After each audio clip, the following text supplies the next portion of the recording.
Official update निकल कर आ रहा है। तो बिना टाइम वेस्ट किए मैं अपडेट को बताता हूं। तो एग्जाम खत्म होने के बाद आपका कंबाइंड रिजल्ट आएगा। तो प्यारे बच्चों, कुछ रिजल्ट आपका कुछ इस तरीके का दिखेगा, जिसमें सब्जेक्ट कोड, सब्जेक्ट नेम, हो सकता है कि टर्म 1 और टर्म 2 का अलग अलग कॉलम रहेगा, उसके बाद टोटल मार्क्स रहेगा, उसके बाद जिसमें चेंजेस हुआ है वो है ये लास्ट वाले कॉलम में। यस, लास्ट वाले कॉलम में आपका लिखा हुआ रहेगा पोजिशनल ग्रेड, जो कि नॉर्मल ग्रेडिंग सिस्टम जैसा नहीं होगा। और इसी में सीबीएसई ने बहुत बड़ा चेंजेस किया है। प्यारे बच्चों, आपको पता होगा कि नॉर्मल ग्रेडिंग सिस्टम में क्या होता था कि 91 से लेकर 100 तक लाइएगा तो आपको A1 मिलेगा, 81 से 90 लाइएगा तो आपको A2 मिलेगा, 71 टू 80 तक लाइएगा तो B1 मिलेगा। ये आपको पता होगा।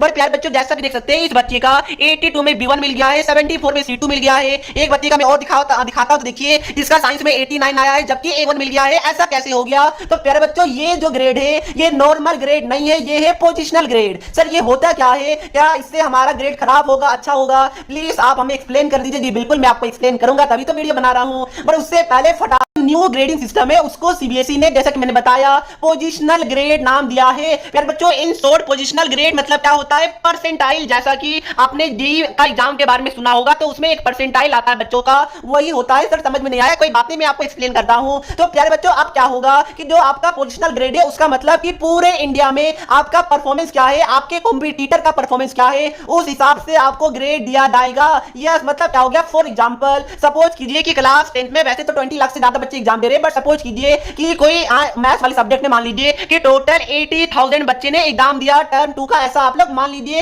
एग्जांपल दे रहा हूं। तो उसमें क्या होगा प्यारे बच्चों? सीबीएसई इन 80,000 बच्चों का कॉपी को चेक करेगा, उसके बाद एक लिस्ट बनाएगा कि इन 80,000 बच्चों में से सपोज डिसेंडिंग ऑर्डर में, यानी कि ज्यादा से कम मार्क्स में सीबीएसई एक टेबल बनाएगा। ये बात को ध्यान में रखिएगा। तो उस केस में क्या होगा? जो स्टार्टिंग के 1/8 स्टूडेंट होंगे, मतलब कि 80,000 का 1/8 कितना हो जाएगा? 10,000 हो जाएगा। तो स्टार्टिंग के 10,000 बच्चे को A1 ग्रेड दे दिया जाएगा, irrespective of their marks. Sir, अब भी समझ में नहीं आया? कोई बात नहीं, और अच्छे से मैं आपको एक्सप्लेन करता हूं। खैर बच्चों, मानिए मैंने बताया कि 80,000 बच्चे ने क्लास 10th मैथ्स का एग्जाम दिया। अब सपोज कीजिए कि इसमें 10,000 बच्चे ऐसे हैं जिनका मार्क्स 87 से लेकर 100 के बीच में आया। उसके बाद करीब 10,000 बच्चे ऐसे हैं जिनका मार्क्स सपोज कीजिए कि 76 से लेकर 86 के बीच में आया। तो प्यारे बच्चों, इस केस में क्या होगा कि दो बच्चों का 87 से लेकर 100 के बीच में मार्क्स आया है, उनको डायरेक्ट A1 मार्क्स दे दिया जाएगा। क्योंकि इसे क्या पता चल रहा है कि बच्चों का पेपर कैसे था, बच्चों का जो कॉम्पिटिटर यानी जो आपका फ्रेंड है ऑल ओवर इंडिया में, उन्होंने कैसा परफॉर्म किया है,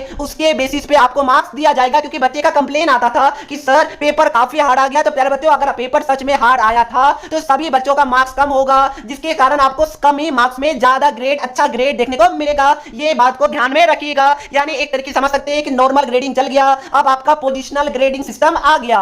वापस मैं समझाऊंगा एग्जांपल लेकर कि 80,000 बच्चे ने एग्जाम दिया, तो सीबीएसई इन 80,000 बच्चों का डिसेंडिंग ऑर्डर में, यानी ज्यादा मार्क्स से लेकर कम मार्क्स में एक टेबल को प्रिपेयर करेगा। उसमें जो 1/8 वाले बच्चे होंगे, यानी 80,000 का 1/8 कितना होता है? 10,000। तो स्टार्टिंग के 10,000 बच्चे को A1 मिलेगा, उसके अगले 1/8 स्टूडेंट को A2 मिलेगा, उसके अगले 1/8 स्टूडेंट को B1 मिलेगा, उसी तरह उसके अगले B2, C1, C2, D1, D2, then E उन्हीं को मिलेगा जो बच्चा फेल कर जाएगा। सो प्यारे बच्चों, आई होप कि इसके बाद आपको समझ में आया होगा।